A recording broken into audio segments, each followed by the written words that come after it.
are these people? Who are these people? Hi, everyone. Welcome back to INN One-on-One, and it's Indy.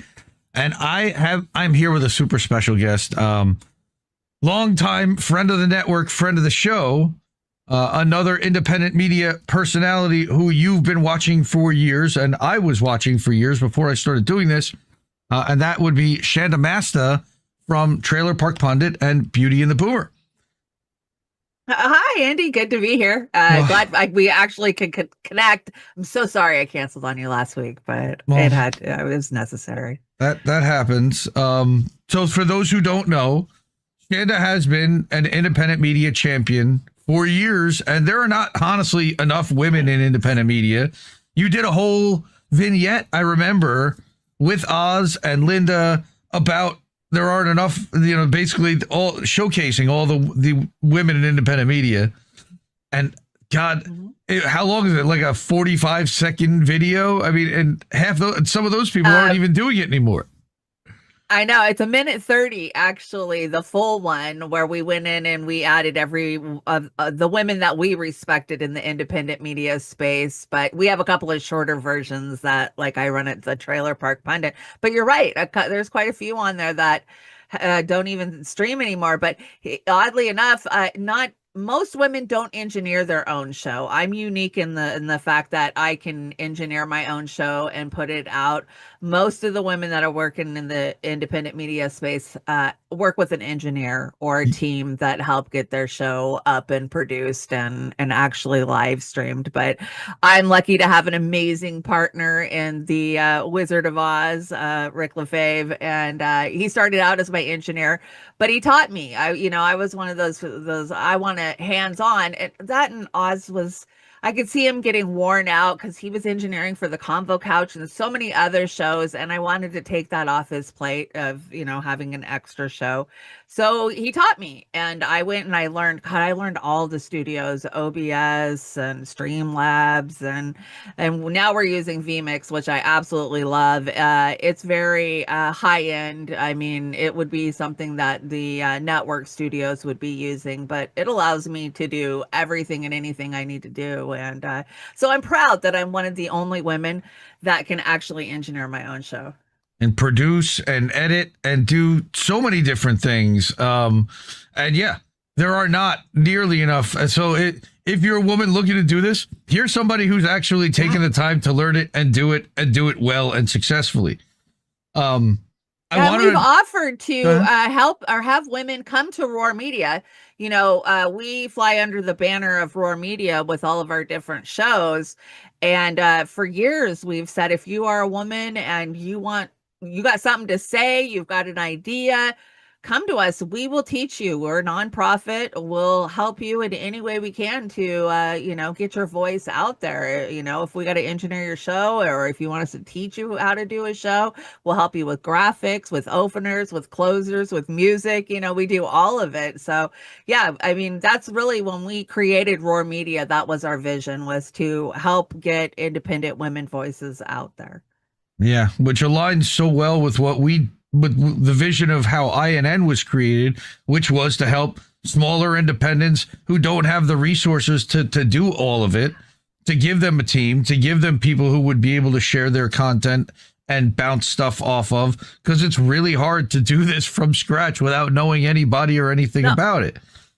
So I started with a laptop and my partner's gaming headset, and I have 5 monitors. Oh my God! The highest tech in cameras and lights and audio. We have a saying in the industry: audio is Satan, and it really is. It's the devil. It really is. But yeah, no, it's amazing how far I've came in the last 6 years with streaming. But yeah, so my first question usually when I sit down with my favorite creators and friends for this is, how did we end up having this conversation? That, from your journey through streaming to us kind of coming together. I think it was after the U.S. Solutions Summit and over March for Medicare for All, and organizing for that, and to me now modding your channels when I go watch, all the shows and how and your philosophy behind that. So just kind of share with everyone your whole journey through, and I'll let you talk. And yeah. Okay, so this is how it started out for me. 2015. I'm a recovering opiate addict. I was a single mom, 3 kids, working my ass off at dead end, minimum wage jobs my whole adult life to keep a roof over my head.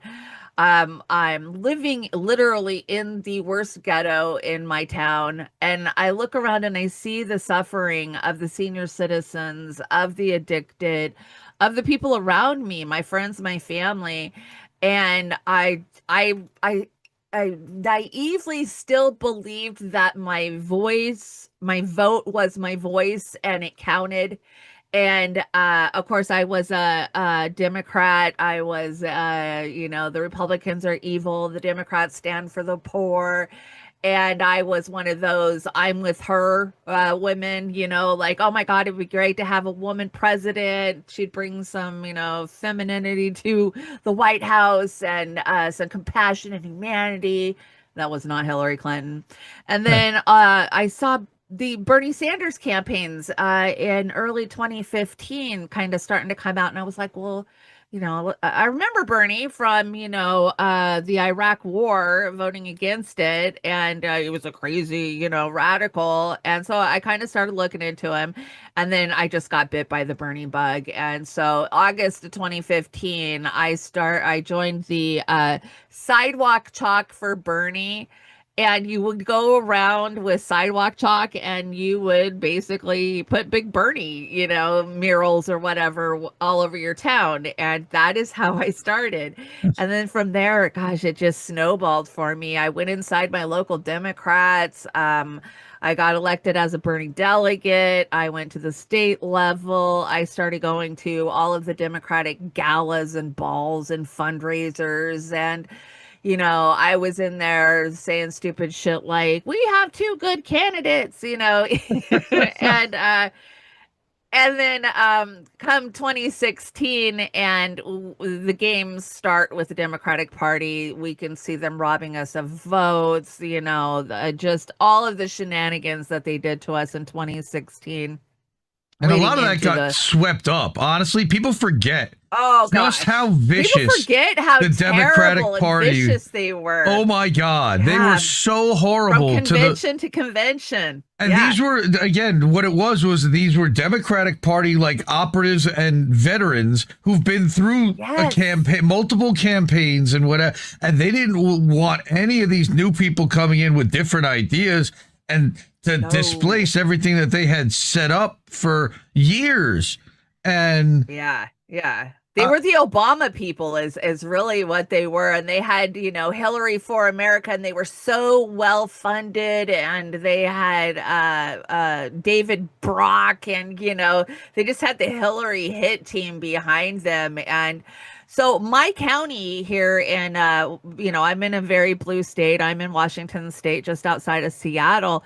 We overtook our local Democratic headquarters. We're one of the few counties that has an actual headquarters in our downtown, and we're a retirement community. So there's quite a few of the boomers that are holding on to the dream of what they thought the Democrats were. So we took them head on. And we swept them. We took their committees. We beat them with a supermajority. We took every single chair in the county. And what did they do? They locked the doors and would not let us take over. Finally, the orders came down from the DNC, and people don't believe this, but the orders came down from the very top to have a new election and get rid of us. So they started simultaneously running us out of the party. Really, it's just came to my attention in the last year just how many people they sent into our county, paid operatives, to take us out and to separate us. They sent in people to set up indivisible groups to kind of quell our energy, because we had, and I'm not kidding, we had 50 to 300 100 people every Friday afternoon showing up to work on independent issues, whether it be homelessness, whether it be, water issues. Because remember, we were fighting no DAPL, we were fighting against the TPP, we were fighting against so many things back then. And we had such amazing energy. We were one of the counties in the whole country that scared the fuck out of the DNC. And It was that's like really you what it and was. the one in Nevada too, right down in Vegas, because Yeah, in Nevada. they sent the kitchen Nevada sink down into there. I remember that for sure. Yeah, and they came for us hard. They managed to split us up. But we stayed strong. We organized ourselves. I was a chair. We were very democratic. We did not Robert's rules, but a version of Robert's rules. So we would vote on everything we did. We voted to leave the Democratic Party. We issued a statement publicly to our local paper. We really went about it loudly that we were leaving the Democratic Party. And then to this day, our energy is still there. The same people, we still meet. We just launched a website last week. And I'm so proud of us. 10 years later, we're still working on local issues. So we turned our focus locally, and we started focusing on local races and local issues. We have a charter review. We're one of the few counties that has a charter review where we can actually take things to the voters. And so we really hit that hard and started getting people elected to the charter review in our county. And EMF has been a big one for us. We have quite a few doctors on our panel, and they know the dangers of this, EMFs and Wi-Fi technology that we're using. And we're all in love with our technology. Nobody wants to hear that it's bad, but it is causing a lot of issues for our children. And so that's, just one example of some of the things that we've been working on. But yeah, I'm proud to say 10 years later, we're still together. So, I did so much. I stuck with Bernie till 2020. I stayed inside that Democratic Party. I always said I was an operative behind enemy lines because they hated me. Oh my God, the things they did to me. They would slash my tires. They would prank call me at work. Like, the Democrats were brutal to me in those years. And they just wanted me gone because I was such a powerful voice for the poor. I didn't care. I didn't have anything to lose, right? I live in a trailer park. You can't shame me. I was a recovering opiate addict. I put it out there. I had nothing to hide. I brought my skeletons with me because I knew if they got a hold of them, they'd weaponize them. So I just put them on display. And so once Bernie bowed out in 2020, it was such a I'm so done playing the games with the Democratic Party. And I had always gave my vote to the Green Party, even in 2016. Of course, I went to Philadelphia. I was on the gates of the DNC. I saw all that shit. I occupied FDR Park. I was part of a media team that went in. We drove cross country. We were the Journey for Bernie, and we had 25 vehicles caravanning across the country into Philly. Yeah, it was amazing. I made lifelong friendships with that, but I got to tell you, man, it's crazy and it's hard when you put that many strong A type of personalities all together and you go, okay, go spend the next 10 days together. It was crazy. It was totally insane. But the things we saw in Philadelphia just shook me all the way through to my core. I mean, the technology they used on us to steal the video right off of our phones, being the stingrays, the amount of militarized police that they had in the streets coming at us. I remember calling home and just saying, you don't know it, but our democracy's gone. Like, you think you have a First Amendment right to get out in the streets and protest, but I saw how it was gone.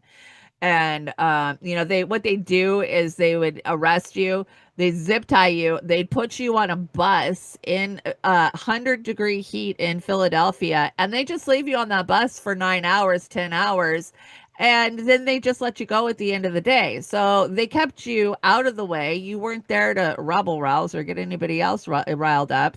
And then they didn't even have to deal with you, right? So, I mean, it was stuff like that. White many noise of our crew that machines, went. right? I heard white noise Oh, white machines. noise They tried to machines. Oh filter my out. God, yeah. Let's see. They would strategically herd us around Philadelphia because we would have multiple groups marching at the same time, and they would say, "Oh, they're going to be at this gate. They're going to be at this gate, or they're going to be at this gate. This going to be." And we were sheep. We went in there, and so all the cops would line up, 30, 40 deep at the gates, and then the gates would bust open, and they'd pepper spray all of us. It was crazy the things that our poor delegates, our delegates were treated so badly in Philly that year. Oh And gosh, literally, they this is to kept them get locked people down till elected. 2:30. Yeah, they locked them down till 2:30 in the morning and wouldn't even let them out of that damn convention center. They couldn't use a bathroom. They didn't have water. I mean, the horror story. So I came home from Philly and we hosted a big meeting called Bernie and Beyond, but we brought a panel of delegates in and we sat them down and we had them tell the horror story of what they had just gone through.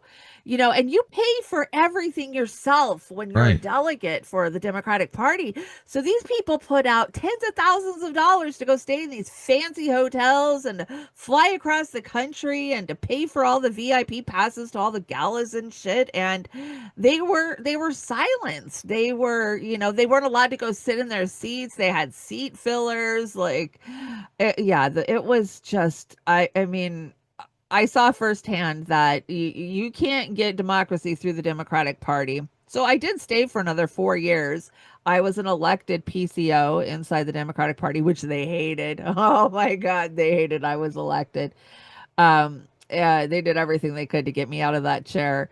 And I just stayed a thorn in their side. I'd show up their meetings and drop truce and just be a pain in the ass, but I wasn't getting anywhere. And so come 18 2019, I'm talking with the other Bernie people, and we're trying to let people know what we've been through, what we've seen. And we're going on other shows. I went on Real Progressive with Steve Grumbine. You remember Grumbine Steve, right? mad. We call him MMP. Solomon Yeah, Grumbine. yeah. Love him. Right, Good dude. right. John Lancelot. Oh, I love John. He kind of bowed out a long time ago, but so we were all watching the same independent media, right? I hung out with Tim Black when I was in Philly, and of course Jimmy Dore.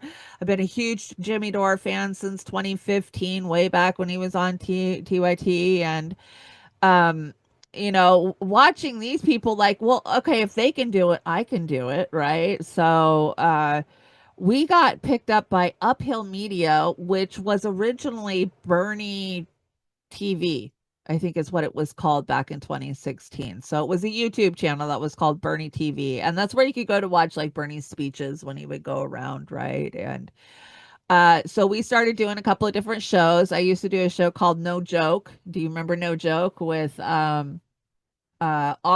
He was from Israel, and oh gosh, I don't know Marcus. if Marcus was in Germany.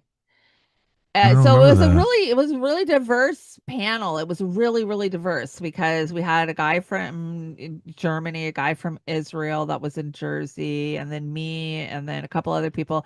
And I was the most progressive on the panel, right? And one time I brought up the Rothschilds. Oh my God, you thought I stole their birthday. Oh my God, they came at me. How dare you? That's so anti-Semitic to talk about the Rothschilds.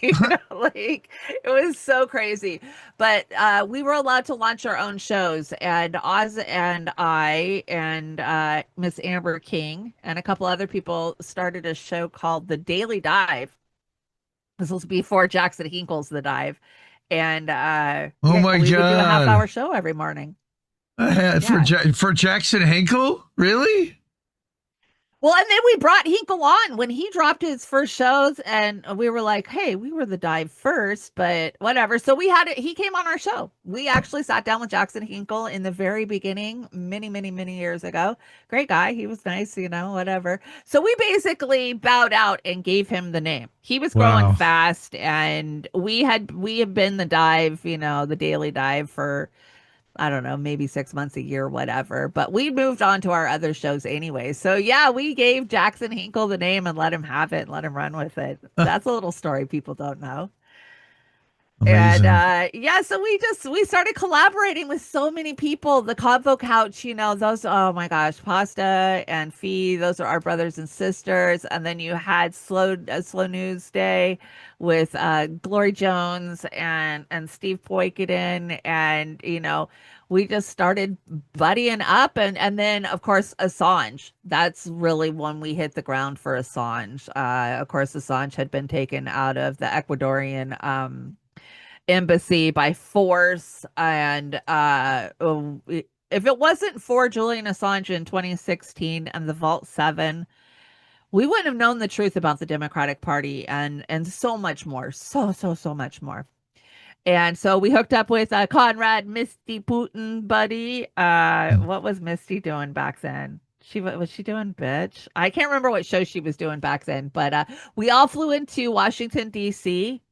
many years ago for an Assange rally, and we just that was it, man. We were independent media and we were locked together, and that kind of led us to you. You started engineering for the likes of Tara Reid, and we were watching Tara and having her stop by our shows, and Misty, of course, you guys were engineering for Misty, and I think that's how we got together. Yeah. I mean, I think even before that, I was back in 2021, I had a meeting with you and Savage Joy and Oz, of all things, that was organized by another network originally. And I just kind of sat there. I didn't really have much to say because I didn't know much. I didn't know. I had just directed or Reef did the engineering and I did the direction on this big panel discussion that had gone on for hours. And then and that's why we hate panels. Oh yeah, they're the devil. But we're gonna do one for Aspen. We've run it. We ran one. I remember for you, and it was a big lift to get everyone kind of together. People don't realize the amount of work. Oh, it is amazing. Yeah. But the amount of work and coordination and aggravation and worrying and sleepless nights that go into making one of those happen. It's like, oh yeah, you just turn on Zoom and everybody shows up and you just talk, right? No, it takes weeks of planning and testing and audio testing. Oh, what a mess. So right after we had done our first panel discussion, I get invited to be an advisor and listen in on this phone call, and we're trying to figure out something for March for Medicare for All and streaming something. And again, I met you and Oz and Amber, I think, was there also. And it was great. We just kind of became friendly. I started following your shows. And that's when we were engineering, and Tara was part of INN at that point. And she had just had her podcast closed down by RT. And tried to figure out what to do. That's right. And to his credit, Oz was like the first person to step up and be like, all right, well, what are we going to do to help Tara? I'm like, I don't know. I've never really engineered and produced a third party show before like this on a regular basis. So we just kind of all figured it out. I put together a team of a graphic designer and Reef to engineer it and me to pull the whole thing together.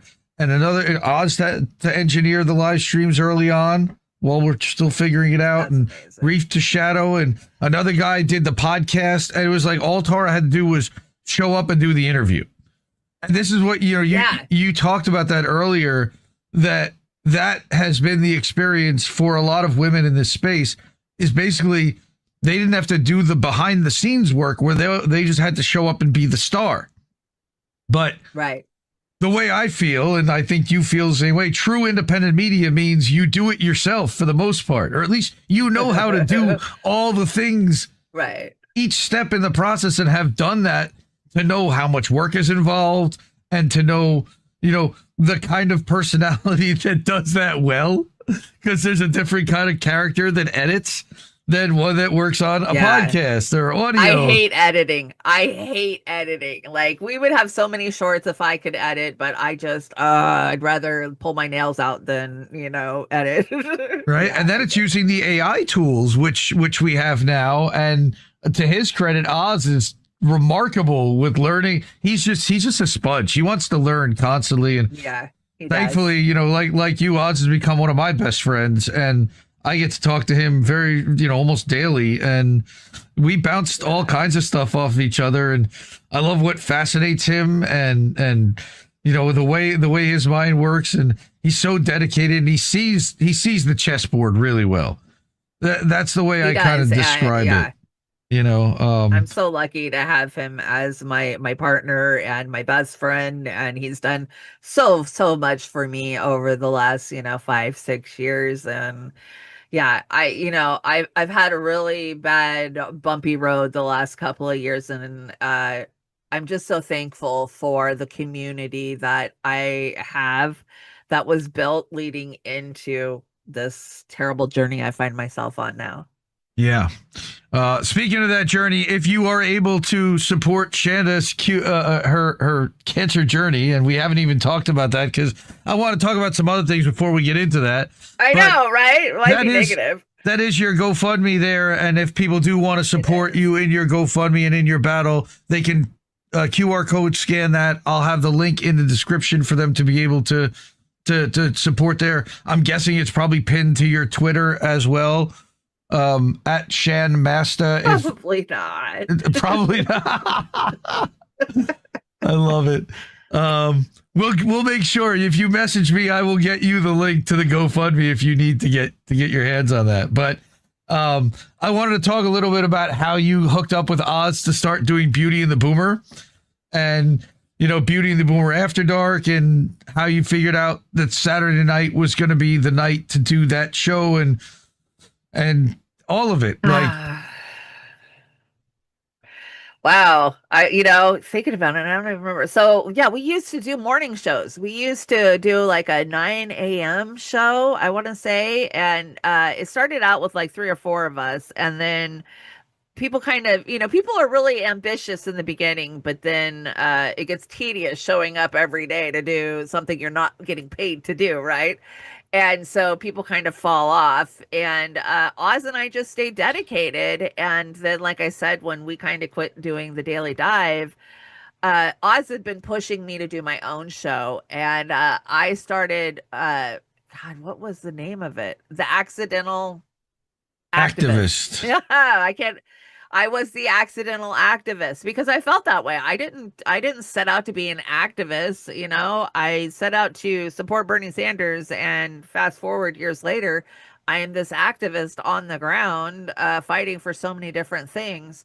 And so, yeah, I started a show, The Accidental Activist, and what I really did was I went out and started interviewing people that I would encounter. Like I sat down with Shama Sawant and like people in Wisconsin, during the whatever you want to call it, riots up there when they burned the police station to the ground. And I just started interviewing people and bringing them on my show. But then I also had this conspiracy theory slant side to it too, because I was researching stuff like Jeffrey Epstein a year and a half before Jeffrey Epstein even got arrested, Oh, wow.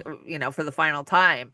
And so trying to inform people of this stuff that was just so out there, people couldn't even wrap their mind around it. I mean, trying to get people to wrap their mind around a honeypot operation in 2017, people looked at me like I was freaking insane. And so I would do these side shows where I would go really, really in depth, like bring video and bring, pictures. And that was back when YouTube actually allowed a lot of that stuff on there, right? Right. And so there was a lot of good information that I could bring. And gosh, I covered so many crazy things back in those days. A lot of that video is gone now just because YouTube took it down. And then Rockfin, don't even get me started. Rockfin stole so much of our original video. I pretty much lost my whole body of work with no warning, thanks to Rockfin. But so I went from doing the accidental activist. I would do it like once a week or something. And I told Oz, I was like, we should do a show. We're funny together. We were. Oz and I are funny together. And so I was laying in bed pondering, like, what would we call it? What would we call it? And Oz loves Beauty and the Beast. Like, that was his show back in the day. And it just came to me. And I was like, we should do a show called Beauty and the Boomer. But boomer was such a divisive word. Oh my God, it triggered people. Like, don't you call me a boomer, whatever.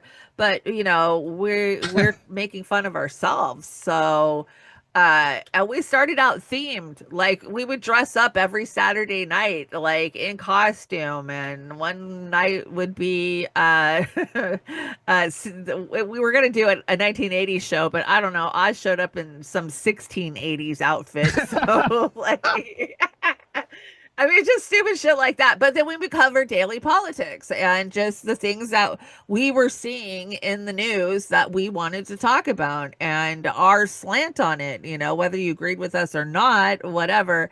And yeah, so that's how we got the name. Is I just called him up one day and said, hey, let's do a show called Beauty and the Boomer. And here we are 6 years later. We are going to do our sixth annual Halloween on the 25th. So we do big Halloweens at Beauty and the Boomer. We have our viewers dress up, they come into the green room, everybody gets pictures taken. And we wanted to do pulp culture into our shows too, not just straight up dry political pundits talking. We were doing the interview shows and the panel shows. We wanted to have fun with it and let our audience kind of laugh at it, right? I mean, we are in a big ass clown show, and some of this shit is pretty freaking funny, and especially during the Trump years, the beginning Trump years, And so, we bring a lot of satire and a lot of comedy type. A lot of AI video, just funny stuff. And Oz is great with graphics, and he's just gotten better. You look at where our graphics were, 5 years ago to where they are now. It's freaking amazing. And the music that we like to feature artists on YouTube. That don't get enough recognition, that are doing cover songs, whatever, because we'll take copyrights if we use the actual songs. So we go and find a good artist on YouTube who's doing a good job at covering it, and we'll put their information out there. And that's led us to some amazing friendships with these amazing musicians that have a lot to say politically. Like right now, one of my favorites is Spiderland. Sure. These guys are amazing. And they've actually been going to a lot of the progressive meetings and, get-togethers. And so, yeah, and it's evolved from there. We have a good time. Our chat comes in. Everybody's a moderator in our chats. Because, hey, we're talking true democracy here, right? And not one person should have the power in the chat. So everybody gets a standard wrench in our chat. And it helps us see who's new. I can tell if somebody's new to the chat if they don't have a wrench. And I can tell you, out of almost 6 years of giving wrenches to everybody that comes into our chats, nobody's ever misused them. Nobody ever has. Nobody's gone and like kicked everybody out, that type of thing. Wow. Because if I did that at INN, that would almost certainly happen. The other thing that I love about everybody having the admin access or the mod access is that they can post links. Because if you don't have a mod access on most YouTube channels, you can't post a link to something. And people like to share links all the time when they're watching live streams to other stuff, right? Yeah. And yes, it can distract from the live stream, so I understand why YouTube would restrict it, but as a mod, you're trusted enough. So I guess that's the only loophole around that. Now, Rumble does not do that, and once in a while you'll get somebody show up in your Rumble stream and be like, hey, blah, blah, blah, it's the Jews, and have a link to a Rumble video to watch about that. It's like, okay, I guess. Really? Yeah, occasionally we'll get someone that's promoting their own show or stream in our chat or in the comments. Get that. That's really nice. And you've done, speaking of YouTube and censorship and copyrights, and you've gone again. You, as an independent media creator, have been put through the ringer by the $100 billion corporations, the $1 trillion corporations. All right, over what we're saying, over how we're presenting it, over again, and there's this famous case right now going on where Universal Music Group is copyright claiming everyone that's using their stuff, even for 10 seconds, and it's messing up people's artwork because they use 10 seconds of a song in a 3-hour live stream. And so tell me about some of the things you've dealt with there. Well, and the screwy thing is TikTok promotes these people putting music in the background because they do video music share. Right. So if you try to bring a video from X that you think has some pertinent information and there's music in the background, now you're getting copyrighted. But so here's the thing. We have been monetized for many, many, many years. And we literally have turned all that off. We don't care. We don't want paid. We don't want advertisements. They'll still run ads, even though we don't get paid for the ads. The only money we make on our channels, we're nonprofit, is whatever the viewer decides to donate to us. So we don't give a shit. Copyright us. And sometimes we get copyrighted so hard that they'll rip our channel down, or our show down. But mostly the censorship and the spankings that we took were back during the COVID days. And the Assange days, and the Assange days. We were one of the very few channels out there way before Jimmy, way before, telling you the truth about the and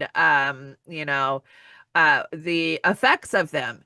And we got slapped around hard by YouTube every other week. There was a couple of times where we were really at risk of losing our channel, and so we would have to, that's when I built the trailer park channel.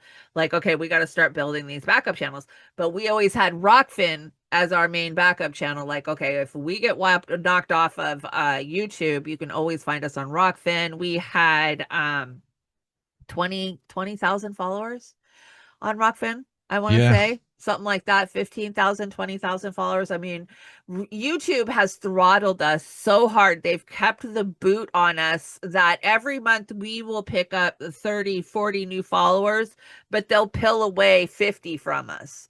So we have never been allowed to grow on YouTube. We've been sitting at 1.3K followers for 5 years. That's insane. And we know that that's not a reflection of us, because when you go and you look at the growth we had on, say, a platform like Rockfin, that was natural.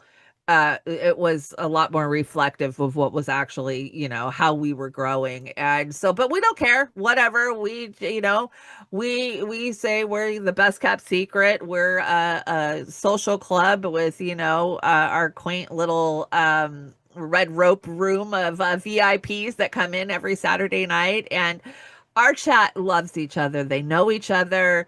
Mutual aid. We've always pushed mutual aid. Get out there and help out in your community where you can, how you can. And our community, they do that. And they're the same community that you have, that a lot of our people cross over. Yeah. And I love that. And they are so loving and dedicated to each other. And it makes me proud that we brought people together and how they support each other. But yeah, censorship, especially Julian Assange days, man. They whooped our butts. They would take our show down. They sent us to re-education school. I got sent to re-education school by YouTube. Right? Like copyright school, copyright school, re-education school, and we learned the term medical misinformation, which we didn't know even existed until 2020. Right? A new term and they're showed the ones up. that are spreading the medical misinformation. We're just spreading the truth. We were sharing Dr. Pierre Corey and Robert Malone and John Campbell, and we were sharing facts, and we just kept getting smacked around for it. Well, and part of it was that they were opposing and questioning what Pfizer and Moderna were doing. Some of those guys have turned out to be on the ivermectin and on the wellness company train, and we didn't really realize what that was at the time. And I think that they might have realized what, that was a whole right-wing influence, whatever operation, but it was big pharma versus big pharma versus alternate big pharma. But yeah. You mentioned producing different stuff and comedy and AI on your show. Linda also does the Yum Yums. I didn't want to forget Linda or not, leave her out of the conversation, because she's also always been in the conversation at Roar and over with everything you guys do. And I think she doesn't nearly get the recognition because she's never really out there. Right. She's like you. She doesn't put her face so much out there. I mean, you see AI versions of Linda, but yeah, Linda's working behind the scenes. She's at school with Oz. Oz does this thing called School on Tuesdays. And Aram is another one that people don't understand how much he actually supports us behind the scenes. Aram has been a driving force behind the scenes helping Oz for many, many years. And not only that, Miss Amber King with Brave New Future, she is a driving force with Roar Media, and her show hasn't been up the last year or so because she's had a lot going on, but I just talked to her the other day and she's dusting it off and bringing it back. And I said, our viewers would love it if you come back, because Amber is one of those people that likes to deep dive into, patents and, the nerdy end of research, and the stuff she brings is mind blowing. I mean, if it wasn't for Amber, we wouldn't have known anything about what the misinformation and the COVID, what they were doing to us in 2020. Yeah, I'm working with Amber, and we're going to try to get her involved with, said it's part of what INN does, so we've got the Restream account, we've got a Canva account. Yeah. She's like, and we have the ability to hook up her channels and have her do her own show at no additional expense to us, really. So, if we can figure out a way to work the timing and everything else, I can get her own login. She can use the studio in our thing. This is how we help each other family wise, and the people that we know can do the work and want to do the work and will put the work out. Like, we should be supporting each other, because nobody else is going to do it. Exactly. Nobody else is going to teach us this shit. Nobody's going to teach you. You got to learn it yourself. And that's how we inform each other. And that was just, that's what it's been about for me since 2017, 2018. Like, okay, I went out, I saw firsthand. And that's what I tell people. I was just fighting somebody on Facebook the other day about voting for lesser evil. You got to vote for Biden. He was a lesser evil, blah, blah, blah. Like, no, you're still voting for evil. Well, you can't vote for third party because that's throwing away your vote and giving, a big guy. Like, she's like, well, what are you doing? I'm like, I am informing people. I went out there and created an independent news network. Like, I am trying to let people know what I'm seeing as an everyday American who is fighting for the people in the damn trailer park. And organizing locally and not focusing on the federal electoral politics, which are completely bought out by big corporations. Like, unless you are a max donor or a big corporation, you're spinning your wheels, sadly. It's the best thing that you can do is start it that way. Yep. Start an independent media channel to have influence, to have a group of people that you can bring with you. And that's what they'll listen to. One person yelling, hey, I don't like the way this is going, they just ignore and dismiss you. But when you're 100 people saying, hey, we don't like what's going on, they have no choice but to listen to you. And then they start pulling stuff like they did to the Bernie people. All right. And I was one of those Bernie people. I did not get out and do the activism. I mostly sat on my couch and donated and TYT'd, and I did the phone call, a couple of phone banking things. You did your part. I tried, and certainly was a champion around to everyone I knew. They all thought I was nuts. We all bought into this. Right? We all bought into the squad. Like, we were part of a brainwashed cult of people. It felt like. I never fell for the squad. I did. I fell for that. I saw them. Sadly, for 2 years, but I fell for that. I had been burned enough. I had been burned enough by that point that I could see these sheepdog coming. So, everybody gets there in their own due time. That's what I've learned. Like, there's so many people that I just want to grab by the shoulders and shake them and be like, can't you see this? But I know that they'll get there in their own due time. And I got to tell you, I had a really good friend. She was my co-chair back in 2016 for the Bernie days. She was an attorney. And I don't know what happened, but 2017, 2018, she just like she didn't trust what I was telling her. And I just saw an email that she sent somebody else a couple of days ago where she said, I owe Shanda the world. She really taught me how to open my eyes and think critically. I can't, something about she was so far ahead of all of us and tried to warn us, and I was just that made me proud Yeah. because that's all I've ever tried to do is to warn people. But I also realize that people are going to get there in their own due time. They have to get burned enough. They have to fall for the stupid candidates. They have to buy into the Democratic talking points and get let down so many times before they get radicalized, I guess. I guess before they realize that they're never going to get the health care that we all know that we should be getting, not just access to healthcare, but actual healthcare. That again, that has been one of the big uniting factors. And what's funny, you talk about Assange, and I want to go back to that for a second, only because I think my take on all that is, we were shocked that they let him out in 2024.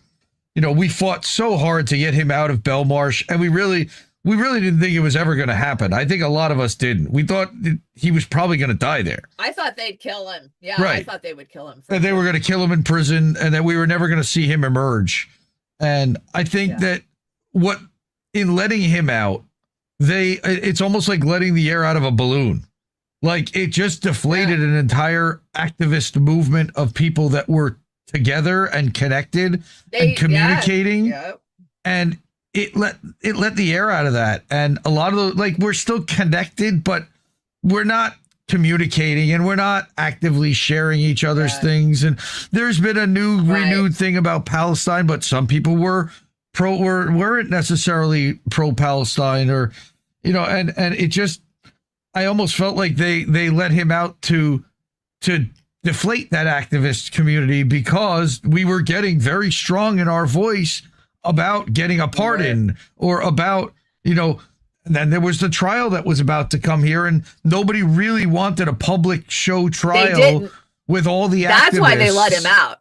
That's why they let him out, is because they did not want that public trial. They knew what we would do. I mean, I'm a girl in a trailer park, and I would take every dime I had and fly across country for a 3-day, not sleep, hit the ground, be in front of the Department of Justice, be in front of CNN and Fox News protesting, and then be back on a plane Sunday night and on my way back across the country. I mean, that's pretty, when you're getting people in the trailer park doing that, you got to deflate that shit. And I believe that's absolutely why they let him out. And then there was getting so much press by the likes of these movies like Ithaca, and there was a couple others.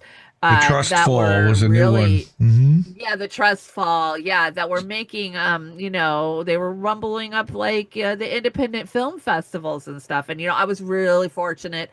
I got to have dinner, a very intimate dinner with John Shipton and Gabriel Shipton when they came to Seattle. We had, I don't know, Amber had got us some a little cafe or something that was shut down, and we went in there, we decorated it, we catered it ourselves. We had fresh salmon, and we all brought dishes, and I want to say there was 12 or 13 of us, and we got to just sit down and talk to them like normal people about how it was affecting them to have Julian in Belmarsh, what it was doing to the family. Here's John, he's pushing 80, and he's out traveling the world trying to get people to understand that his son is dying in a Belmarsh prison, and Gabriel, his brother, is so delightful, and they were fun. I had a blast sitting down, and they sat for an interview with us. So Roar Media, Amber and I, we got to sit down and interview them. And so giving everyday working class people that kind of power, the Biden administration had to deflate that. I genuinely think that getting rid of that activist community was a key for them.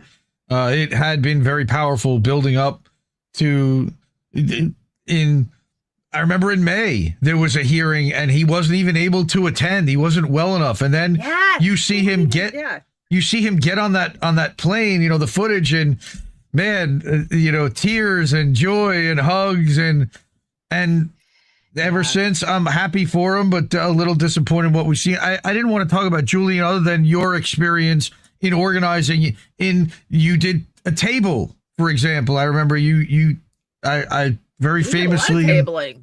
Yeah, you did tabling like at events where you would just have material there ready for people to learn and to talk to people about what he was going through and how they were taking away our ability as even content creators to say what we wanted to say. And fast forward now to today, where literally Trump is now saying, we took away freedom of the press. We took away your ability to free speech. We just took it away because people were getting upset about burning flags. So we took it away. What? Yeah. Wow. Yeah, well, we've been out there telling people, I've really been on the ground working on two issues for the better part of the last 10 years, and that is freedom of speech, and the other is the right to healthcare. I mean, these are two of my biggest fights and have been. We should have the right to tell people that we have the right to healthcare. Amen. On both of those fronts. And again, for those who don't know and have been watching this, and just watching us go down memory lane and talk about the history of independent media from someone who's been through the trenches. Chanda is going through small cell lung cancer, her second wave of treatments now. So if you're able to, and of means, please, even $5, $10, that QR code goes to that GoFundMe. So many people have stepped up already. It's an incredible blessing. And I, by the way, show this GoFundMe every Sunday night on How Do We Miss That. I have a section at the end. I go through my lightning round, and then I go through my GoFundMes. Because part of what we do in independent media, and you've always done this so well, is shout out the people that need help. Okay? And uplift people that need help, that don't have a voice. That's one of the reasons why we do what we do. And when I see especially a member of our family hurting like this and going through this now, I also know, because again, I'm friends with Oz, that you were just going through you had just gone through a thing last summer with your mother-in-law, or with your partner's mom, and she was going through a horrible case of dementia. And being physically belligerent and abusive. Oh my gosh. And you had just gotten her into a facility, and I remember breathing and like almost feeling like, I'm finally getting back to my life. And then you didn't feel well, right? I mean, how exactly did that start? Did you learn about this? Well, okay, yeah. So my mother-in-law slipped into dementia. It happened really fast, and so many millions of Americans are going to face this. The boomer generation's getting older, and so I was kind of chronicling it. The things we were going through. We finally got her into a locked facility. I mean, she was sneaking out, like busting out her window. The cops were bringing her home at 3 o'clock in the morning. She would be lost. I mean, it was insanity. It was insanity. She was hiding knives. I mean, I was in fear for my life. Like, this is craziness. And they say that more and more people are going to be diagnosed with dementia, of course, with all of our air, food, and water being poisoned. So yeah, we get her into a home and we can finally breathe a little bit. She gets COVID, she's sick, whatever. And I started having headaches and swelling of my feet really bad. And it was the middle of summer, so I was like, okay, well, whatever. And at the same time, I'm menopausal, right? I just turned 50. I'm doing great. I walk 2-3 miles a day. I look good. I feel good. I went into 50 just like I'm kicking 50's ass. And then not even a month later, I go to my my gynecologist, and I'm like, God, I'm having these night sweats so bad. Like, God, I just wake up wringing wet. And they're like, yeah, you're 50, it's menopause, whatever. Here's a hormone patch. So Big Pharma has this push now for a hormone therapy. It's hormone replacement therapy is what it's called, HRT.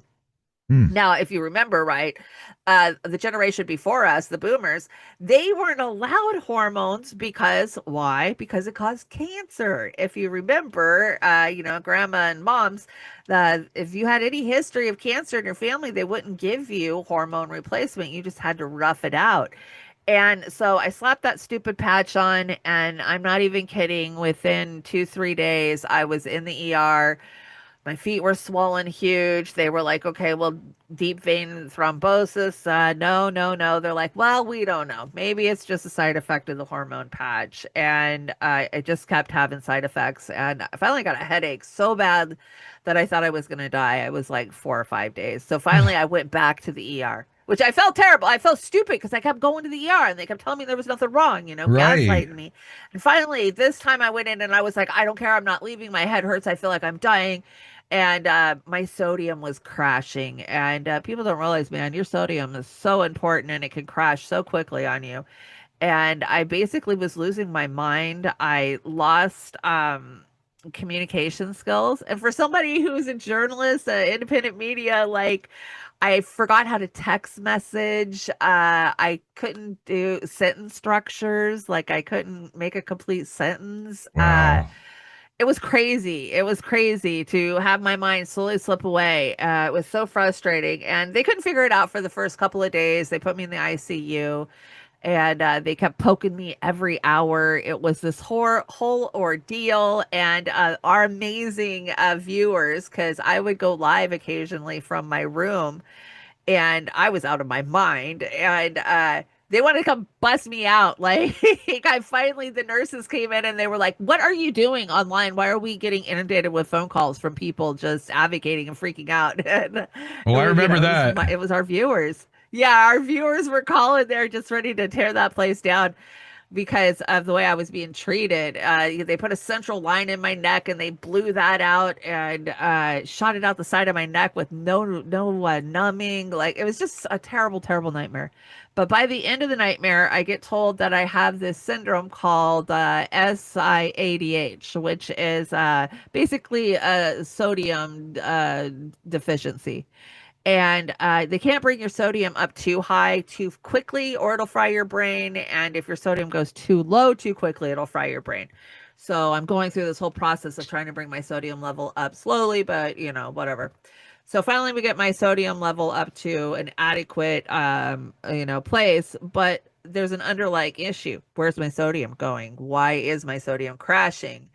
So they start doing scans and stuff. And I have a CAT scan come back. And, everybody has this my chart. Now, the Democrats passed a bill um, that says that you, as a patient, have the right to see all of your testing as soon as it's available. Yes. And that's even before your doctor even reads it. Now, that was a part of the Democrats' last big bill they pushed through when Biden was in office. Oh, yeah. And so I see the test, I read it, and it says something about Hillard mass, right side, blah, blah, blah, 11 centimeter. And I'm like, what the fuck does this mean? And my best friend just happens to be a doctor at the VA. So I screenshot it and I send it over to her and I go, hey, what is this? And my phone instantly rings and Oh, my she's like, God. oh my God, this is bad. This is bad. This is bad. And I'm like, how bad? Like what? And so basically, I knew that I had cancer. And it took the doctors about 2 days to come in and tell me that I had cancer. They hem hawed around it. And we didn't know what kind yet, whatever, blah, blah, blah. So I got it rushed in and got a biopsy, and it turned out to be small cell. Small cell lung cancer is the most aggressive lung cancer. It kills. It's one of the leading killers in the country, cancer wise. The average lifespan for somebody who gets diagnosed with small cell is less than 5 years. And so that was shocking. I mean, just shocking, like flipped my world upside down. I went from doing family garage sales to being told that I had less than 5 years to live, and the average lifespan is 18 months. And so it's been a Oh, year. I went into chemo. I did 4 rounds of chemo around this time last year. I finished up right at Christmas. So you can see I'm bald in that one picture. This is what's grown back in the last 6 months. And then I've been blasted 73 times by radiation. I've had radiation to both the tops of my femurs, my ribs, multiple places in my lung and my clavicle, my collarbone. yeah.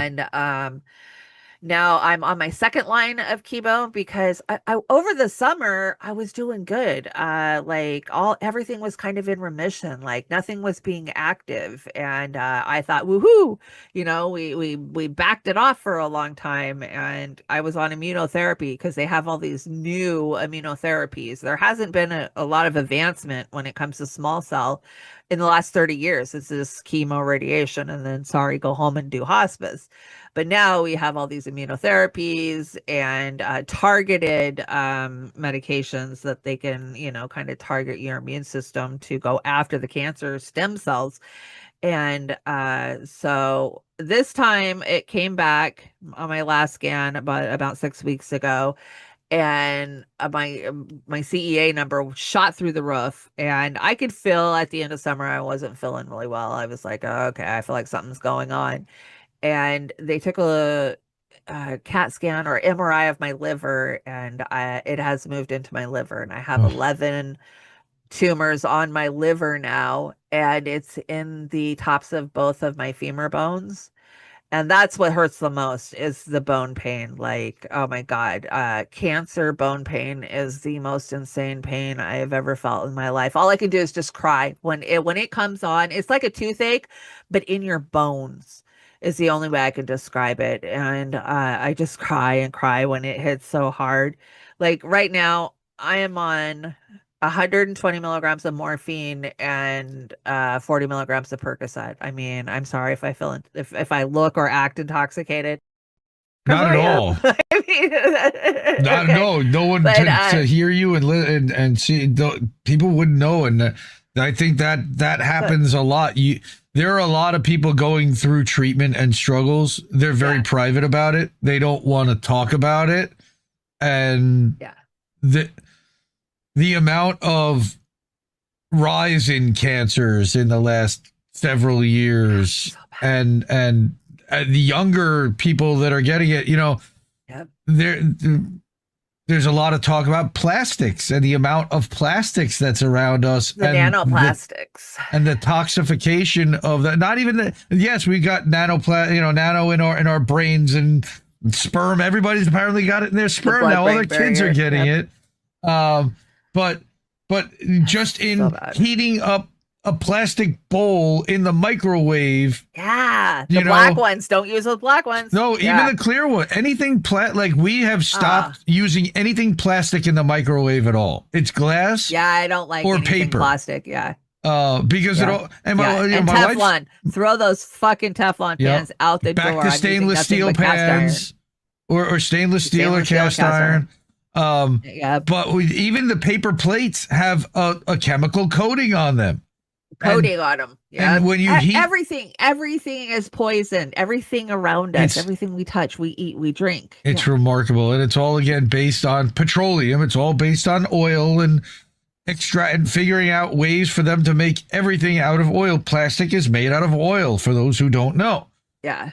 and it It's so are pharmaceuticals, and it was really hard for me being somebody who researches everything, knowing what they did to us during COVID, knowing that I didn't trust big pharma, as somebody who went through the opiate era, and then COVID. I'm supposed to now trust these doctors that want to give me chemo and radiation and all of these medications, right?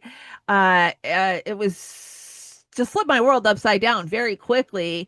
Like I had to do research and I had to figure out, was I going to take these medicines or was I going to try to go naturopath? And, with our network, I had so many people reaching out to me, Indy, that were like, you need to look at what's going on in Mexico. You need to look at the Joe Tipton protocols of ivermectin and fenbendazole. And, you should try soursop and you should try this and you should try that. And so it was so much information coming at me so quickly when I first got diagnosed. How do I navigate this? What do I do?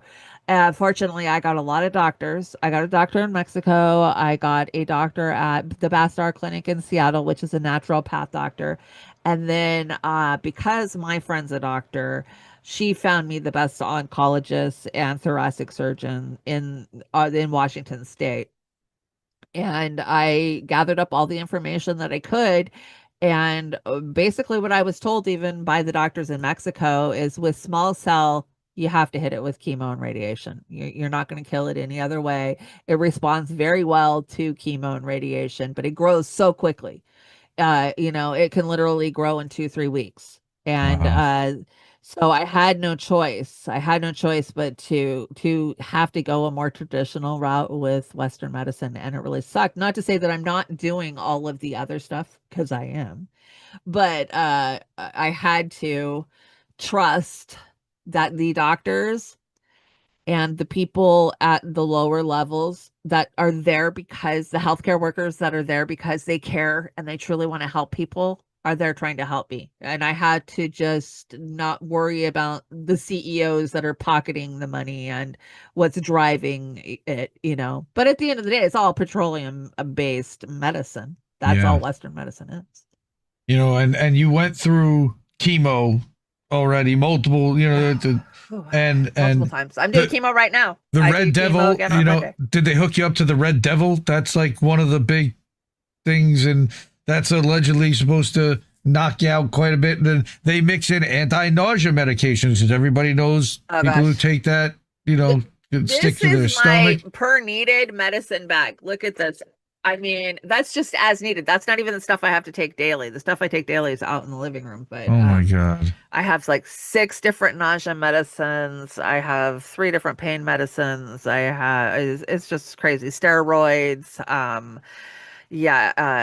Acid reducers. Oh my gosh. The chemo, man, just kills my stomach off. I end up having to take like massive Pepcid and Mesopril, whatever they call it, Prilosec, whatever. Right. But I just got accepted into a new trial, and I'm super excited because there's nowhere left for my cancer to go right now except for in my brain. And then once it hits my brain, they send you home for palliative care and hospice. Like, okay, well, you live your best life and we'll keep you comfortable. I mean, that's really what happens once it hits your brain.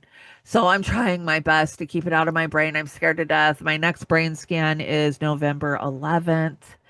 I mean, I get such anxiety because I'm so scared, I didn't think the last scan would come back with 11 tumors on my liver. So I just never know, Every day's a gift for me.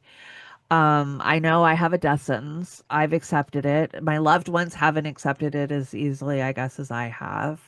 They're having a hard time with it, watching somebody you love decline and having to accept that they're going to leave when they're young. It's really been hard on them. And I'm young. Yeah. And, my grandkids are young, and my children, it's been really hard. So I'm really excited about this new clinical trial. I have a doctor over at Fred Hutch Cancer Center.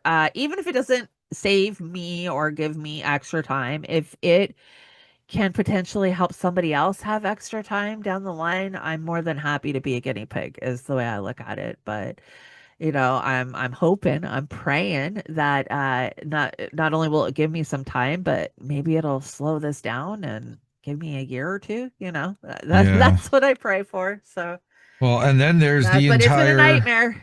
Cost insurance, dealing with that whole side of it. And that's where I wanted to kind of talk to you about next, which is not only are you having to go through treatment, but then go through figuring out the entire insurance navigation. And I know that you have was it Apple Care in Washington is what they call it. But Yeah. basically Medicaid for or Medicare for all, ensuring that nobody has no Yeah. health care, which is what we were fighting for the whole country, by the way, to Yeah. ensure that even if you No, I'm lived in a lucky. trailer park, you still get the treatment that you need and Yeah. the meds that you Right. need. All right. And think about how many people around the country don't have access to that. And it's just Yeah, heartbreaking like and a people in nightmare. Louisiana. Yeah, yeah, no, yeah, you got to give up everything you own to go get on welfare. Yeah. So Washington State, we did a ballot petition, which we are one of those ballot states where you can go out there and you can get your neighbors to sign on. You get enough signatures, you can take it to the voters. We took it to the voters of Washington State, and they said, hell yeah, everybody has the right to health care. And so we have Apple Healthcare, which it's DSHS state care basically. But it offers basic coverage. And I gotta say, for the most part, they've been great about covering my chemo, my radiation, my doctor's appointments, my labs, my testing. I mean, these things, my radiation alone costs $200,000. A lot of my labs are or a lot of my testing is $5,000, $10,000 a pop, So not only are they having to pay for me to use the machinery, but for these doctors to read it. So I mean, I have been probably close to $1 million patient Oh on yeah. my local healthcare, which is Molina. I have Molina. If you've heard, Molina is like the fifth worst in the country. And but I also understand the frustration of the likes of Luigi Mangione, because here I am. I have stage 4 terminal cancer. It's in my bones, it's in my liver, it's in my lung, and my damn insurance company denies my pain medication every fucking month. And it takes days and weeks for my pharmacy to fight them and fight them. And now here's a stupid rule. If I am on state health insurance, meaning welfare, I shouldn't have money to pay out of pocket to cover a prescription. So they deny my prescription, but the pharmacy is not allowed to sell me the prescription, even though my insurance denied the prescription. So basically, I'm not What? allowed to have it. Isn't that insane? Make it make sense to me. Yeah, I'm like, what do you mean you can't sell it to me? So my pharmacy, I bring my pharmacist donuts every month because these people spend hours on the phone fighting my insurance company every month for me for every freaking medication. They get hung up on, they get jerked around, they get left on hold. Like I love them so much. They advocate and they fight so hard for me. And they finally came up with a system where after it gets denied twice by the insurance company, they'll let me pay out of pocket for it. And then they have found me some discount cards to put it on. So I'm not paying the $500, $1,000 for the prescription of 30 days of, Jesus. morphine. Yeah. So that's how it's working right now.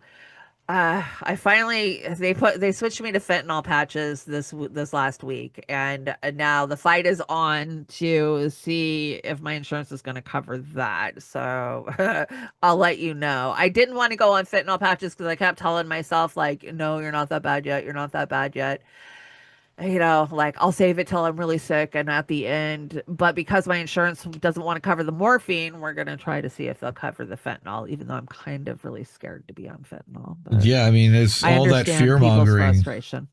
People have been fear Yes, mongering about yes, exactly. fentanyl and Prince and that this Yeah. little Well, my pinhead can kill pharmacist, you. Basically, yeah, I'd this be grain deathly of afraid of it. salt. Yeah. Well, I do keep Narcan in my car. I have Narcan next to my bed. I am on a lot of opiates, so I do, keep it because that's just smart. But I don't abuse my medication, so I'll never need it. But um, the fentanyl, I'm not. There's other stuff out there now. They have car fentanyl. Have you heard of that one? No. That one's supposed to be like 5 times worse than fentanyl. So Oh my God. yeah, there's much stronger stuff out there from what I understand. Now you mentioned Luigi. I have my own theory when it comes to Luigi, and I think he didn't do it. I don't think it was him. I think he's a patsy. I don't think he did it either. I think he's a patsy. What's up with all these patsies? I think the Charlie Kirk guy's a patsy too. I totally agree with you. Well, that to me, my speculation is that's the cover up for an Israeli murderer, an Israeli sniper. That was totally because Israelis are the ones that have been shooting people in the neck, like repeatedly every day for 2 years. And then you have I don't know what to think. The lack of blood everywhere, and the first and third base coach that are signaling behind him. Like there's so much weird stuff going on there. The guy who was at the Butler PA thing that somehow is also the guy who's coordinating here at the Kirk thing. The fact that the location that he's sitting at is at the main head of a menorah, like layout wise, like that Utah Valley University. Everything's an op. You know, and then everything's an op. I don't believe the Trump assassination attempt either. I totally agree. No, that wonky and weird too. Like it's all for show. WWE Hall of Famer knows how to squib. Went and got the shoe, and to me, the breach of protocol by the Secret Service, where they wouldn't pick him up and get him out of there immediately, is the biggest tell to me. Yeah, they let him wave. Right, they let him stop and show his hand, and that it mirrors the Iwo Jima pose. You know, the 3 people with the just the symbolism. Not to mention his ear's perfect now. He doesn't even have a scar on it. Yeah, right? I don't. It's all for show. Everything we see is just bread and circus, man. And that's the thing. The further we've gotten into independent media, the more we realize how much of a show it really is, and how clueless most people really are, and how clueless they are happy to be. You start telling them this, happy to be. They get mad at you for telling them that the world that they've believed in isn't real and is, you know, who was it? Somebody said that it's like they're watching a play and you're standing next to them going, this is fake. This is a play. This isn't real. Yeah. And they're going, shh, I just want to enjoy my play. Shut up, man. Yeah. Like, that's back into the Matrix. I want to enjoy my steak. Yeah. That's what it feels like. Big time with reality. With Ukraine was another narrative, you know, how they set this up and then turned Putin into Hitler. You know, this Putin is Hitler. Yeah. Oh, really? While Netanyahu has literally exterminated a third of the children in Gaza. Like, yeah. But Putin didn't do any of that to the children in Kiev or anywhere else in Ukraine. Like, but yet Netanyahu is allowed to come to the UN and to the White House and treated as a VIP.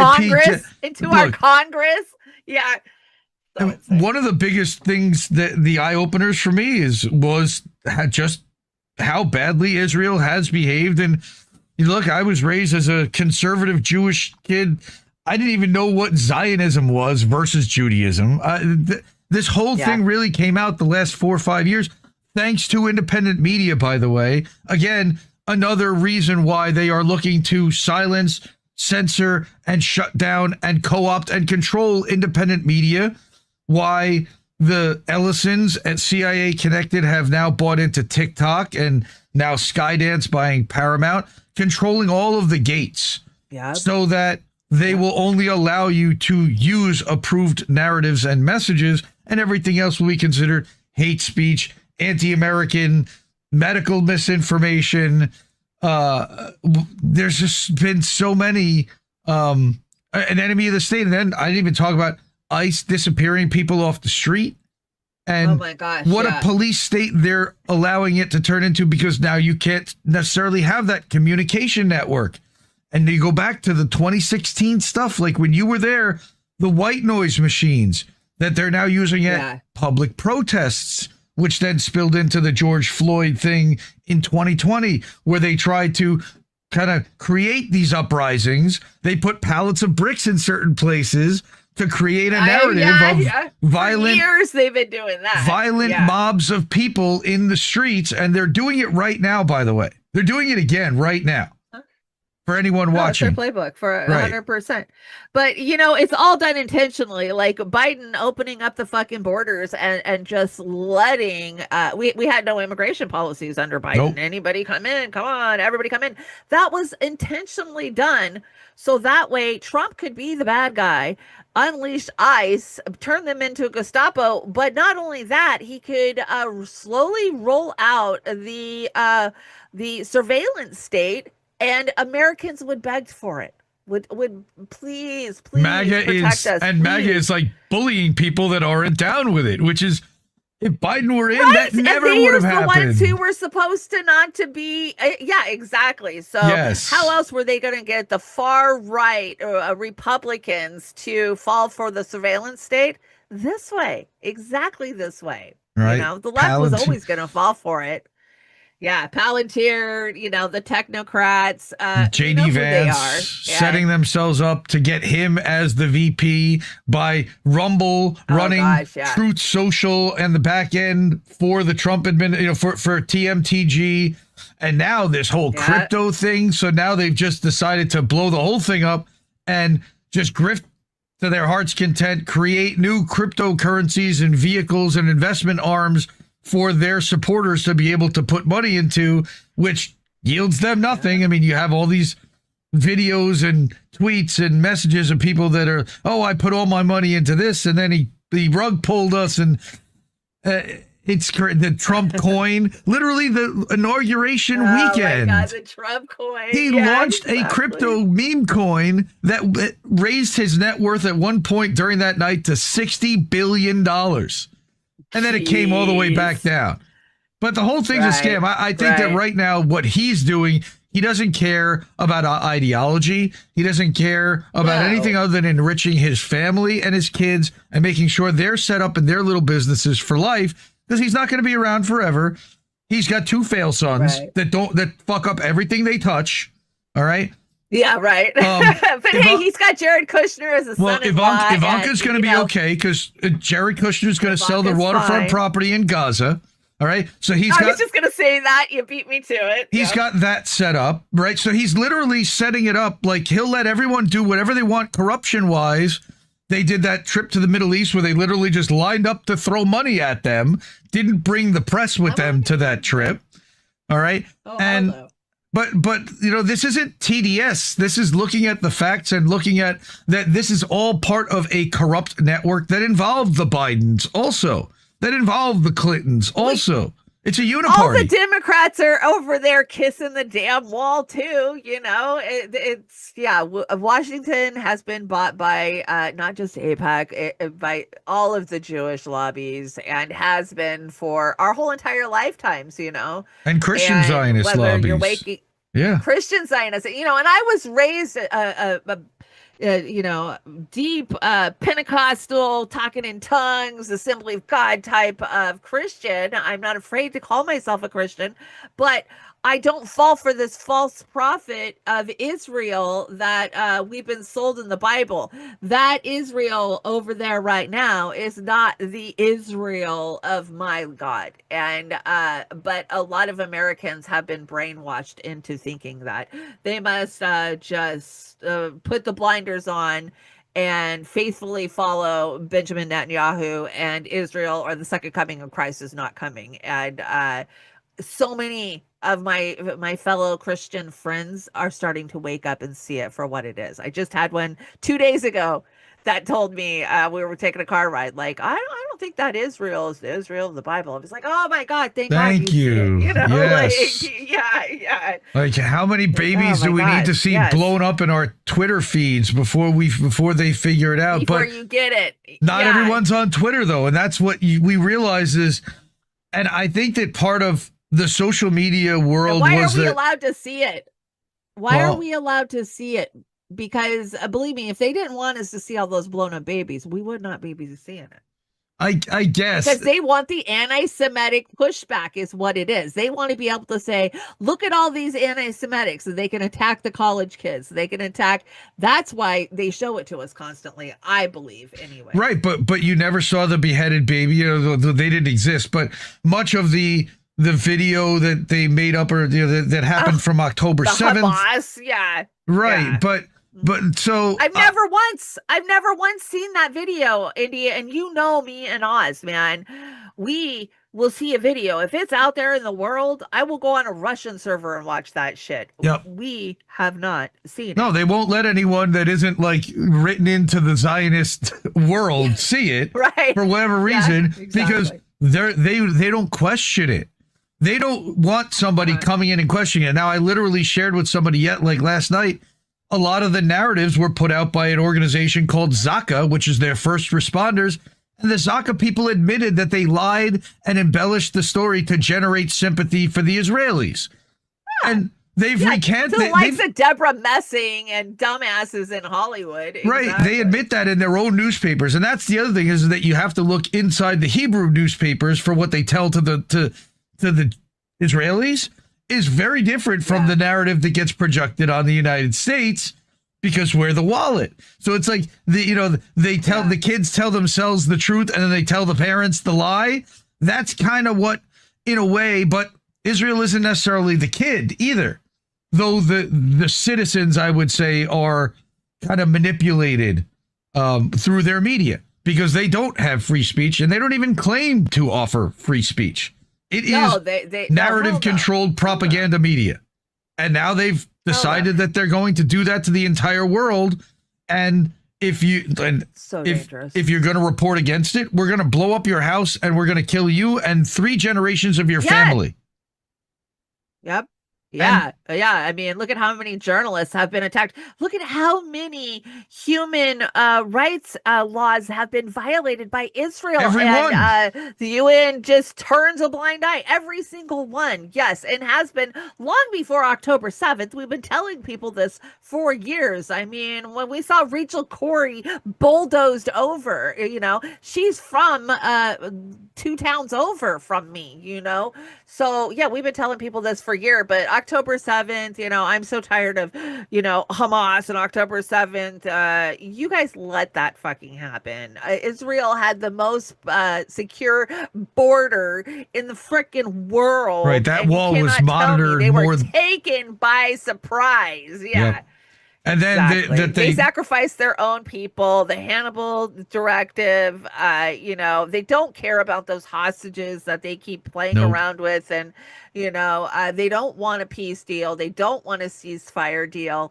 They're going to keep doing this. They're going to keep bombing. And they are a threat to the entire world. Them going after Iran, them going into Syria and Yemen, their plan for a greater Israel is a threat to the rest of the world. And I don't know when we're going to wake up, the United States, supposedly the most powerful empire to ever be on the damn planet, and realize that this little tiny freaking country is going to be the end all of all of us. Well, and we're just marching along right behind them. Sadly, I think it's a partnership between the U.S., the U.K., and Israel that we're never going to, as our government won't wake up, but our people will wake up and have to tell the government, this is not going to happen. But the problem is that what they've been trying to do is cut out the Suez Canal and create the Ben Gurion Canal so that they then have their own international shipping lane that can no longer be affected 100%. By any other country.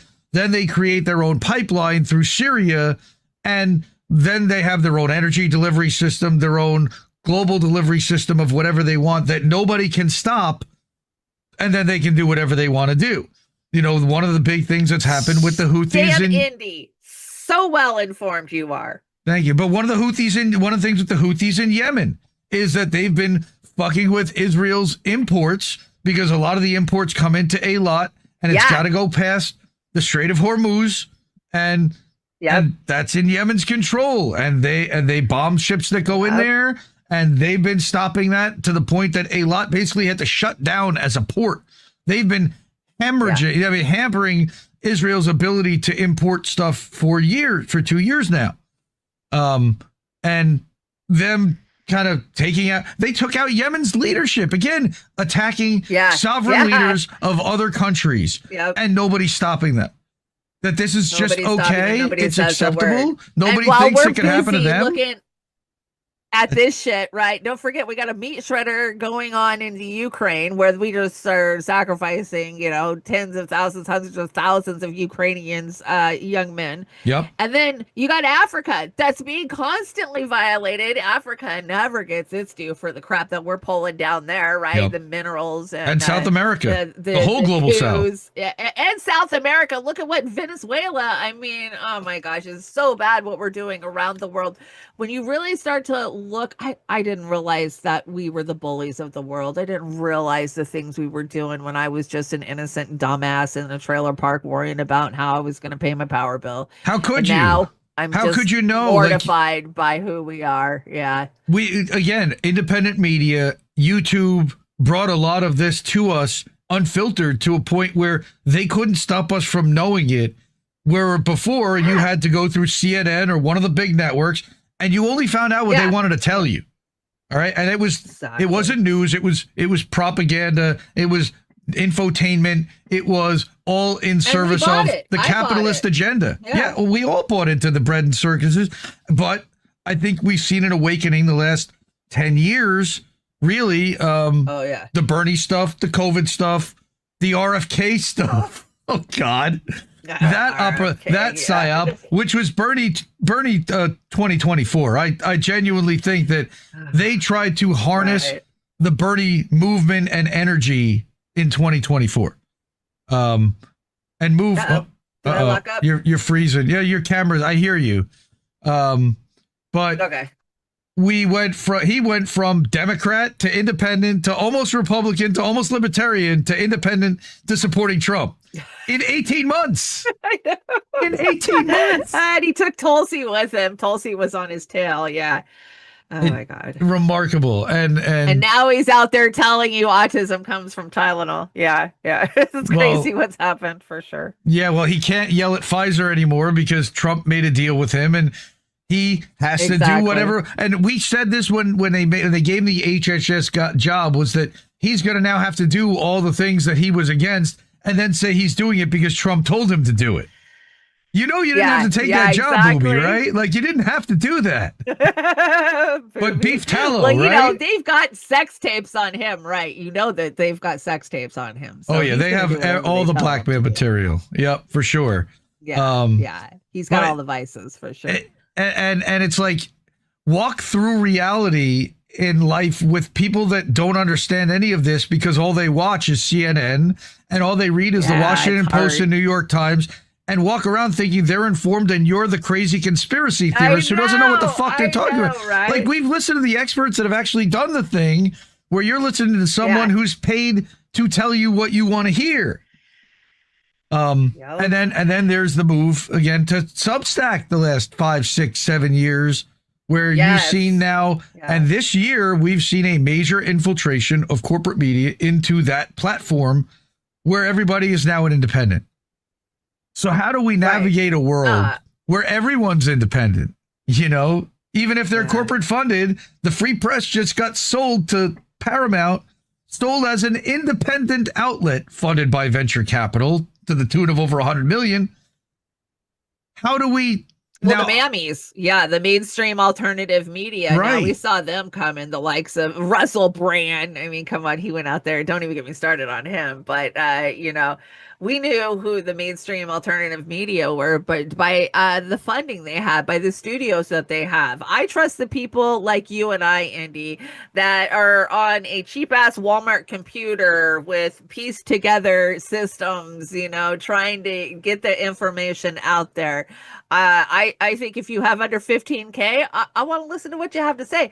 But at the end of the day, really, it comes down to longevity of trust. Who do I trust? I trust Whitney Webb. Who do I trust? I trust these people who have been on the ground doing the research for years and years and years. And not only are they doing the research, but they will show you where they got their information so you can verify it yourself, go to the source. How many resources can you find that back up that information? You just have to get vigilant about it. And I think so many of us have.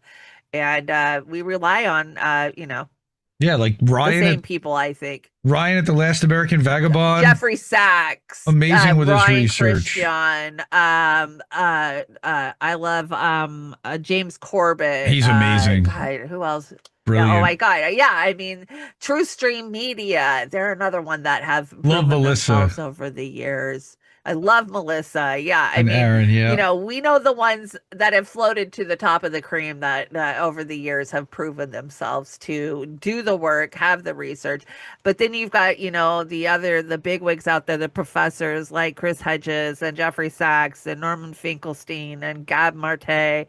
You know, these are people I don't necessarily agree with everything they say, but I do follow a good percentage of what they have to say because they're bringing valuable conversations and information. I think, you know, I think Sachs is like at a kind of level like that people are following through. mainstream media executive representative to the people.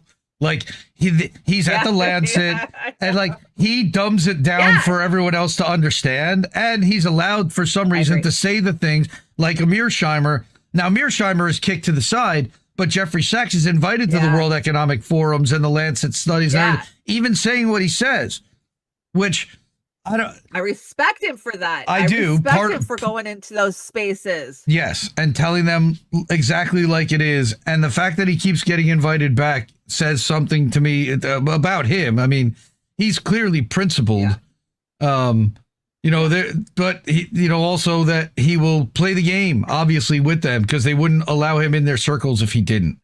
So I do think about that. But I do too, with like the likes of Chris Hedges. You know, Chris, he does that too. But I still appreciate a lot of what Chris has had to say, the books that he's wrote, the people that he's reaching. Sometimes you got to kind of dumb yourself down or water it down to reach the masses. And he's been an advocate for prisoners and Palestinians for decades.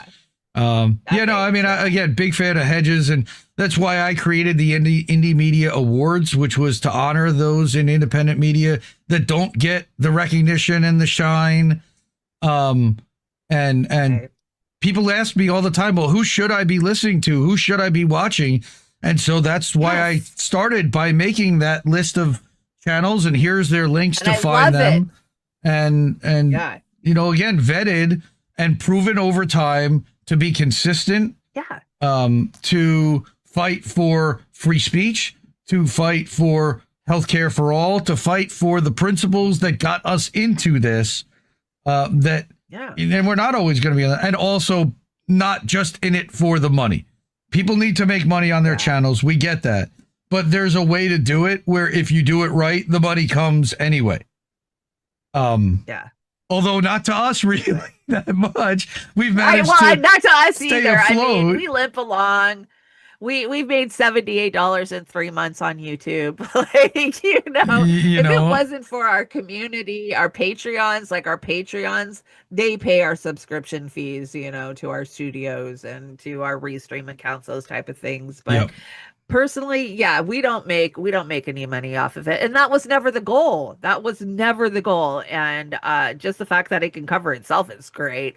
But as far as the GoFundMes have kept me going over the years, whether it be for me to travel for an Assange event or a Bernie event, or if it's been for a health matter, because, you know, I've had a couple of different health crises in my family where people have stepped up and helped us with GoFundMes. And so, you know, that has been a lifesaver for me as an independent media person, whatever we call ourselves. You know, I don't call myself a journalist. I don't call myself I don't even know. I would call you an analyst, because you certainly do analyze the news. You know, you're the Trailer Park Pundit. That's pundit would be a good word. I'm a pundit. Yeah, exactly. I bring you my opinion on stuff, and I try to make you laugh, and either you like my brand of what I do or you don't. And so again, it's an honor and a pleasure to have this conversation and to go back through all the stuff. And I think a lot of people today who are watching that have woken up the last couple of years, they may not know about all this stuff. That's why I like to go through it. And there is a history, you know, look, history doesn't repeat, but it tends to rhyme.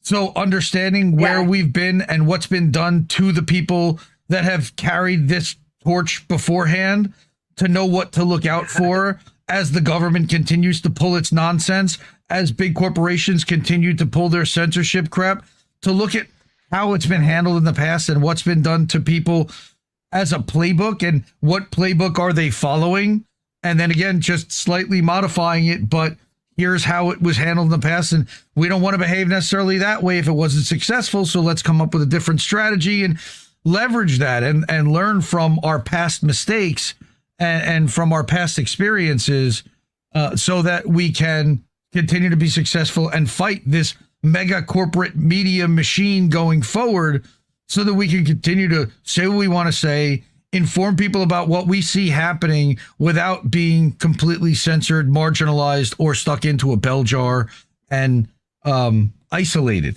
which is what I think a lot of us kind of feel right now. I certainly feel isolated, that we're in a small little bubble and they don't let us, they don't let our content get out there beyond it. Nope. No. Like, yes. Just bounce around your little, they're very controlling. You know, boop, your boop, little boop, jar. boop, boop, boop. And talk to everyone in there. Definitely that way on Facebook. It's that way on X. Like, we're not allowed out of our little lane. You're not allowed to cross over, you know. And that was kind of part of why we did what we did with Beauty and the Boomer. We were kind of hoping to kind of skip that lane and get into the next lane like a bowling ball that's been thrown too hard, you know. Like, let's try to jump over into a comedy lane or something. But yeah, they definitely make sure that we don't escape our echo chambers, and really that's the goal. So, you know, as my message please set forth, please try to get out of these echo chambers and reach more people, you know, and do it slowly, little breadcrumbs, you know. Like, don't dump the whole entire conspiracy theory on them at once, you know. Lead them there slowly, I guess is it. And Indy, you guys have done a really great job of that.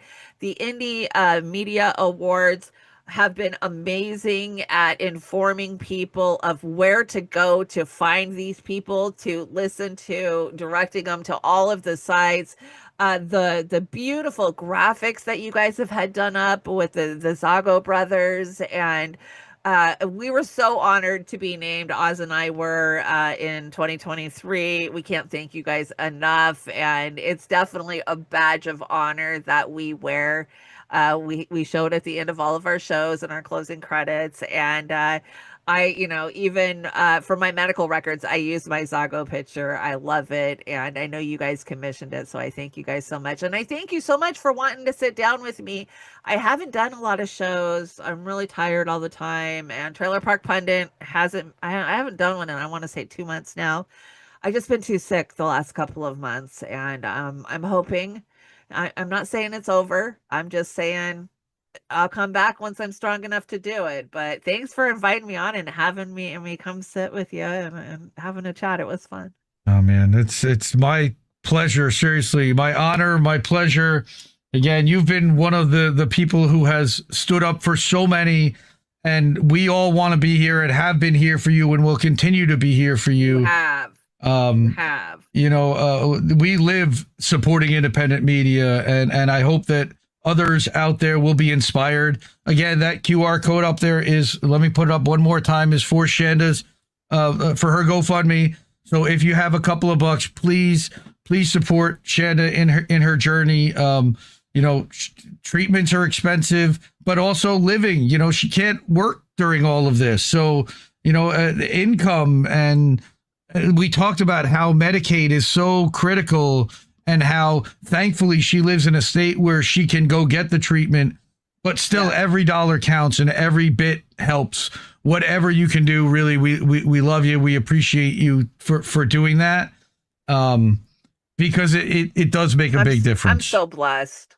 I'm so blessed. You know, the love of the independent community has just carried me. Like I said at the beginning of the show, I just don't know where I would have been had I not had this community built around me when this happened. And Indy, you've been so amazing. You and Reef and Care Bear, give everybody my love. I love you guys so much. It makes me happy to see you working, and you work so hard. I see the emails every day, the updates, the info, what you guys are doing over on Substack. Just You guys are amazing and keep it up. And, I can't thank you guys enough for all your love and support. We it's the least we can do, really. And again, we love you all. We love you. Thank you to everyone. We're gonna cut out for the night. Support independent media because we need it more than ever. And we will see you real soon, fam. Okay. Night. I guess this isn't such an awful place. Is that what you want me to say? You prove it's possible to sleep for days, and I still think you're right here awake. The cost of living isn't much to make, but God, it's so hard to say. And when they told you everything was safe, were you safe?